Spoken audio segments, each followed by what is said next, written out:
right. So today I've got George Singleton. Y'all, I'm so excited to introduce him to Well Read and to all your readers that are following Well Read. And I'm just really happy that he's here. So what's going on with you, George? Thanks, Mandy. It's good to see your face. Nothing's going on. When I get through with this, about 2 o'clock as we're taping this, I got to get in my car and drive over to Georgia to vote illegally because that's what I do all the time. No, I'm making that up. Just making that up. I'm just getting by. Well, sometimes that's all you can do. Yeah.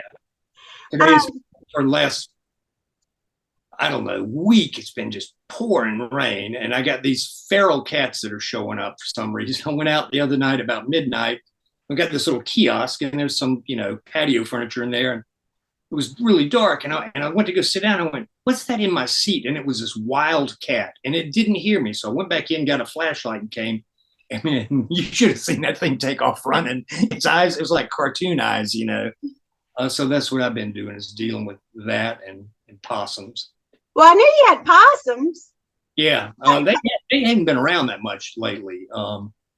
A deer have shown up because all around me are new subdivisions. This was a 2-lane country road 9 or 10 years ago, and now, golly, one place has 300 houses, another has 300 townhomes. I mean, it's going to be terrible. And they're just raising the land. I mean, you've heard this, and the deer are like, "Where the hell do I go? Let's go over to George's house." So I'm out there with apples and corn. And do you still have that little garden? I know that for a while you were growing stuff in your backyard. Yeah. Tomatoes did okay this year, and sweet potatoes, they always do well. Peppers, not so hot. I don't think we grew anything else. Herbs, poppies. I like to make my own heroin, so I grow a lot of poppies. Smart.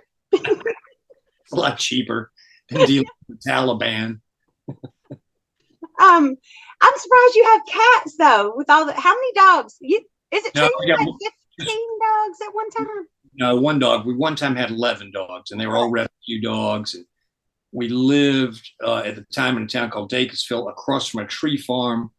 This was out in the country, and people threw the dogs out. There's a little T intersection in the tree farm there, and I mean. And we got rid of dogs. I mean, a lot of dogs, we found homes for them, like, "Here, somebody take this. We can't take anymore." And 2 of those dogs lived to be over 20 because we had them 20 years and got them, grown. And, I can name them all off, Dooley, Hershey, Ann, Mabel, Maggie, Nick, River, Cleo's here with me. There was Lily. I don't know if I said Lily. We had a Charlie, Marty. There's a lot of them. It was too many to be honest. Yeah. Well, I've got 3, and that's too many. Just having 3 is hard. Yeah, we have one dog now named Cleo who's down here by my feet. She'll probably make some noise later because if I'm on the phone, she thinks I'm talking to her, so she just starts making noises. But she's coming up on her 1. She's going to be 4. And this dog is Houdini, who escaped. They found her, took her to the Humane Society. She escaped the Humane Society. She went back in. Somebody adopted her. They somehow didn't like. She's really kind of wild. Nice, but energetic. And she's something called a Kelpie, which kind of looks like Kelpie is an Australian dog, and she's a little bit on the manic side and kind of follow around and wants to be close all the time. And she likes to run. So we're down to this 1. Also, I'm getting kind of old. I don't want to have a bunch of dogs. I don't want to die and then have these middle-aged dogs. Where are they going to go, besides eating my body? Well, I take care of that. Yeah. So Dooley, your dog Dooley, that's so funny you mentioned that because that's the first time I ever heard you live. I think you were talking about Dooley at Southern Festival of Books. Yeah, I don't really remember that, but Dooley, there was an essay in Garden and Gun, and it was about Dooley, who's just this great white and freckled liver spot kind of dog. long legs, goofy, kind of a bird dog, but mixed breed. And, my dog Marty lived to be over 20. I buried him way out there in the backyard. We had these two other dogs, Sally, that's one I forgot to mention, and Lily. And they were younger, and they dug up the grave. And I happened to go out back, and I went, God, what's that smell? And, and then I looked, and there was Marty half hanging out of the grave. And, oh, man, it made me so sad. And he ended up getting a grave bigger than Chairman Mao's. I mean, I put more dirt, and I got some, tin roofing and put on there, and cement blocks and all this stuff. And then Dooley got real sick, and it ends up he ate the towel that was around the dead dog. And then, so I was crying, the emergency thing, and the dog couldn't keep anything down, and then it won't, whatever it costs, and it costs $3,000+ and then y'all will know this. I'm buddies with this guy named Ron Rash. I've known him since I was 15 or something. He called up one day and said, "How's it going?" And I went, "Not so well. My dog Dooley ate a towel and he jammed up his intestines." And he said, "Are you making fun of me?" I went, "What the hell are you talking about?" "No, I'm not making fun of you." And his dog, Ahab, had eaten Ron's underwear. And they both went to the same veterinarian, a woman whose name was B.J. Hogg. That was that's another story. So we think that, and charged him $3,000+. So we think she probably has a beach house somewhere because of our dogs, these dogs that are, hate us and eat our stuff. So anyway, there was that nonfiction piece. Yeah. Oh, good. I remember sitting in the audience. There were some other authors on the panel, and Marshall Chapman's story was great too, but you were the best. I just loved it. You had us laughing and then crying, and I happened to just stop in there. I had another panel, which nobody ever went to because we were nobody knew who we were, but I stopped in there and I was sitting with people I didn't know, and I was leaning over and looking at them holy crap. It's we were all crying and laughing, and so that just made an impression on me. That was a long time ago. If any writer can pull that off, get them to. Some of my best memories are reading a short story, fiction, and people are laughing and laughing and laughing, and then you can see, and when the story kind of turns, and you can look out and see the look on their faces. Should I have been laughing this whole time? Because it turns and becomes, sad or not too melodramatic, but something bad happened to this character or whatever. If I can pull that off, which I do about 1/100th of 1% of the time, you're the master at that.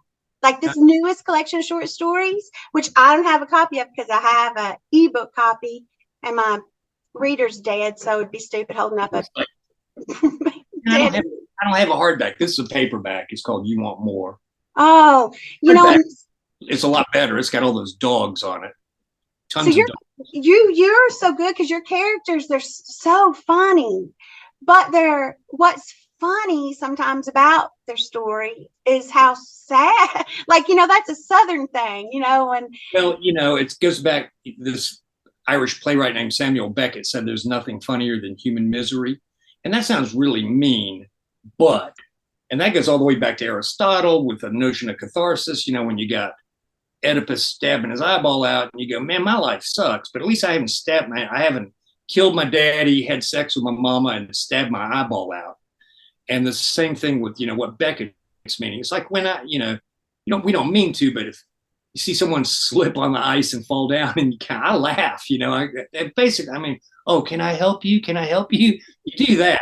But meanwhile, I'm thinking, man, I'm glad that didn't happen to me. Yeah. Well, and it's thinking about childhood memories. I talk about this all the time. Robert Waltney, when we're talking about stuff, and I'll talk about our uncles or whatever, and he's like, "That's so awful," and we're laughing the whole time. Yeah. And and it's it is. It's we survived. It's kind of. You gotta laugh. Most of the time, but you're the master. You are every story. The real master is a guy named Lewis Norden, Nordan, who wrote Music of the Swamp and Wolf Whistle, and he brought up in It Have Been a Mississippi. He died maybe 10 years ago, but he was a great funny. I mean, look up Music of the Swamp. They're kind of linked stories, but it's put out by Algonquin, and it's a perfect book. Well, I'm adding it to my list. Nordan. Well, okay, I'm looking forward to Yeah. that. So you have, is it 8 short story collections, 2 novels? No, it's actually not. Well, if you count this one as number 9, but in a weird way, they've all been printed except for one. They've all been printed before, and the one that wasn't printed was a chapter out of a novel that happened to show up as a short story. It was in the Atlantic Monthly, so it's a short story. But I found a way during those terribly myopic times when I think I should write a novel, I found a way to wedge that into the middle of it, and I think it worked, but it worked at least for me, and whoever the editor, Andre Bernard, didn't complain about it. So 8 standalone collections, this one, 2 novels, a weird book of writing advice that I wrote on a dare called Pep Talks, Warnings, and Screeds. And they're just little aphorisms and stuff. I got new book stories coming out in September called The Curious Lives of Nonprofit Martyrs. Nonprofit like working for United Way, not nonprofit like some guy in the Bible who's a prophet. And then I got a book of essays like that Dooley essay. And they're just essays about dogs and bars and growing up questionably, and hangover cures, and there's some food writing in there. One of those essays showed up in Best American Food Writing, and that's coming out. I don't know when. It may be the same time, September of 2023. Oh, good. We got some good stuff to look forward to. It's short. It's only 150 pages. And what happened during COVID, I thought, I read somebody's book essays were really good, these personal essays. And I went, God, those are really good. I need to get, I was drinking bourbon. I need to get together all of my essays that I've ever written and figure out and put it. And I don't save anything, Mandy. I mean, I save 0. So I found 3 of these essays in my computer. And of course, some of them were written probably before computer. I was probably using, I don't know. They were all on a computer somewhere. But I also don't save when they came out, so a couple came out in Garden and Gun, a couple came out in Oxford American, and some came out in books. I didn't have any of these things. So I had to go online. I either had to go online and find if there was a link, they luckily had a link, or I had to buy, order the magazine, order the book and all that. So I better make some money off that book, because it cost me $6 million. So I could sit there like an idiot and retype, Oh, that's painful. But that was a question I had for you. So you have been published in so many different like literary journals and publications. Yeah. And what is the one article that you really like telling your friends about the most? You got the biggest kick out of telling your friends about? Well, okay, I have to go back a little bit. I started writing novels in college. So 1979, I was like a senior in college. I wrote this god-awful 450-page thing that I knew was terrible about page 250, but I, proceeded. And then I wrote another bad one and another bad one. Then I started writing short stories when I was about 28 years old. So, the very first one that got published in Southwester magazine, I went, it's like having a baby or something. I was so proud. And then each one I'm really happy about. It's like treasure hunting. You go, oh, I got this. Look, I found a diamond today, but most of the time you're only finding a ruby or an emerald or something. But sometimes it's a really good ruby that gets reprinted or something. So I was really, really happy and proud. I was in this magazine called The Quarterly, and The Quarterly is no longer around, and it's edited by a guy named Gordon Lish. And he's a real famous and somewhat controversial editor. He edited Raymond Carver and Barry Hannah. He's well known for kind of cutting a lot of work. Excuse me, COVID. I don't have COVID. I was just kidding. So I was real happy about that because it paid $10 a page. Start off an 18-page story. He cut it down to 10, and then he said, "Just trust me, just trust me." And he cut it down to 3 pages, and I went, "This doesn't even make sense, you know." So I got it was $25 a page. I got $75 in 1988, which paid for where I was living. It probably paid for rent. So I was, you know, and then Georgia Review, I was really proud. But then I sold a story in 1992 or 93 to Playboy magazine. And it was not a dirty story whatsoever. It might have had the word damn in it. As a matter of fact, it was a family values story. It's about a man and woman so excited about being, you know, the birth of their first child and going to get the sonogram on a videotape. And then the dude tapes over it. He tapes over a bonanza or something on the tape. Now, I was proud of that. Understand, then I was 35 years old, and I was still, I consider kind of a whippersnapper. So my buddies from college, you know, like, guess who's going to be in Playboy magazine? My words with all those naked women. Now I'm a little bit kind of embarrassed about it. I had a second story in Playboy, another one that was just kind of family values. Then I quit sending because they kind of turned toward mostly detective, and that's fine. They know what their readers want. They didn't want good, goofy Southern boy, you know. So I was proud about that. And then, like in 1999, I just went on a tear, and I had a story in Atlantic Monthly and Harper's, Zoetrope, and Georgia Review. I mean, I had something like 18 stories published in a calendar year. And that was, you know, Atlantic Monthly and Harper's, I was really proud of. And since then, I've had a few more in Atlantic Monthly. Not in Harper's, but never been in the New Yorker. I don't. They rarely do Southern writers, and that's okay. They know what their readers want, and I know not to waste my time or theirs by sending to them. You know? So there's been a lot of little. I'm excited, or I don't think I've ever been and I've been in some little bitty, tiny. The one I'm embarrassed about. That's maybe more interesting, right? So I got to smoke. Do y'all mind if I do that? I don't think it'll go through this screen. Yeah. And I know it's bad for your health. I heard that. I think about that every time I'm eating sausage every day.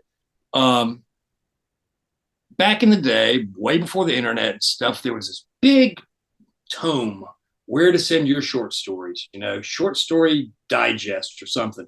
So I had this story about a stand-up comedian, and that was his, you know, and it had all these kind of jokes that I had thought up, kind of. So I'm looking through this magazine, and I found this magazine called Inside Joke. And I thought, hey, I'll send them my story about the stand-up comedian. And I sent it, and they took it almost immediately. I mean, within a week. I went, damn, that was fast, good. And then when it's time to get my contributors' copies, that's, you know, what I got. It was wish I had something I could show you. It was like 40 pages of typewriter paper, Xerox, with staples in the end. And it was a magazine put out for prisoners in the New York State penitentiary system. So what the hell? In the next issue, I got fan letters from prisoners going, you know, they had like letters to the editor. That story about that Singleton boy down in South Carolina is pretty funny. Well, thanks. I hope you're in for life because I don't want you coming to visit. So that's when I was kind of embarrassed. It taught me to do a little bit more research on where I was sending, you know. Another embarrassing one was when I was having all that good luck with Atlantic and Harper's and all that. I actually got a letter from the editor of Red Book magazine. It's kind of a women, I assume Red Book's still out. I don't know. It's primarily a woman's magazine. And the editor's name was Dawn Raffel. And she wrote and just said, hey, don't forget about us when you're sending your fiction. I went, oh, man, that's nice. And Glenda got Red Books. I'm looking through, and every story that I saw was written by a woman. and it was a woman protagonist. So I said, okay, I better write about a woman protagonist. And I'd gotten to where I was writing in first person, so I wrote it in first person. But there were certain things that I just did not know. And I mean, I listened to people. That's my whole gig, is, you know, stealing and listening to people. But it was a honeymoon story where this um, husband and wife got married. They would go off on their honeymoon, and his kind of deranged uncle kind of follows them. It's kind of stalking them on their honeymoon. So I had a line in there that went something like, it's from the woman is writing, and she went, that night I went into the bathroom and changed into, and then I put parentheses, a teddy, pajamas, buck naked, choose one of these, because I didn't know what she would say. And there was a whole lot of that. And I got rejected pretty quickly. And Don Rafael in the rejection letter said, please don't ever do this again. So I didn't. Kind of stuck what I felt more comfortable writing is just dopey, white, stupid Southern guy, you know. Oh, yeah. Okay. My advice to anybody who wants to be a writer now is read what's being published now and read a bunch of it. I don't know how many ex-English majors try to write a novel and thinking that it should sound like Charles Dickens or, you know, Jonathan Swift or Shakespeare or something. You go, come on, who says, like, how art thou? You know, you're just not going to do that. So that's my one advice that I didn't quite follow when I was told, like, in college, I was reading I think I was reading the right things. I was reading like Thomas Pynchon and Donald Barthelme and John Barth, a little bit more experimental writers. And I think there's, you know, it's important to know Faulkner and Flannery O'Connor and Eudora Welty and like Thomas Wolfe if you ever plan on being on Jeopardy. But I think if you wrote like Faulkner today, you'd have a hard time getting published, you know. Our buddy William Gay maybe wrote a little bit like Faulkner. He wrote more like Cormac McCarthy, I think. Yeah. And maybe McCarthy kind of wrote a little bit like Faulkner. But 99.9% of the people couldn't get away with that, I don't think. So there's that. And what was that other question you asked, Mandy? Endorsements. Like, so you've gotten some great endorsements. Oh, is there one, like, it just endorsements over the years for all your writing? Is there one that you're like especially proud of, or?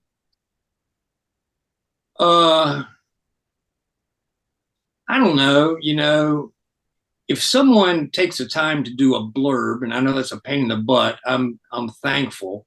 If you're talking about something like Publishers Weekly or something like that, this guy named Jonathan Miles wrote about this last book. It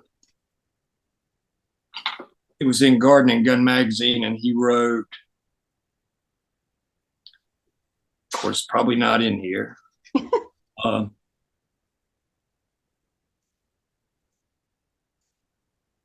Singleton stories are like epic spitballs from the back of the classroom. I think that's kind of funny. High-arcing and unbearably funny protests against the absurdities of everyday life. I like that one. You know, I don't pay much. I'm serious. I'm not being coy. I don't really pay too much attention to that because I think they're usually a little bit hyperbolic. So, you know, if I, it's not like I'm going, ooh, I want this on my tombstone. You know, on my tombstone, I want. Maybe it's a mistake. I see. I think I've asked you the questions I had, but we're going to do some readings, but we'll come back. Oh, that'd be cool. Very good. Thanks, George. How's everything at Amelia Island today? Is it warm there? It is really warm today. It got down to, I don't know, I had to turn the heat on a couple of days, but now it's like my windows are back up. So wow, good deal. Good. Yeah. So where are you? Spartanburg, South Carolina. I see that cutie back behind you. Oh, that's Curly. He's drinking out of my old coffee cup that I put on the floor. I sit on the porch on the step of the back door, and when I finish my coffee, I just set it inside. So I'll try to remember to take it and clean it. He cleans them for me. All right. Well, this was fun, Dave. Okay. All right. Talk to you later. Okay, Mandy. Thank you. Bye.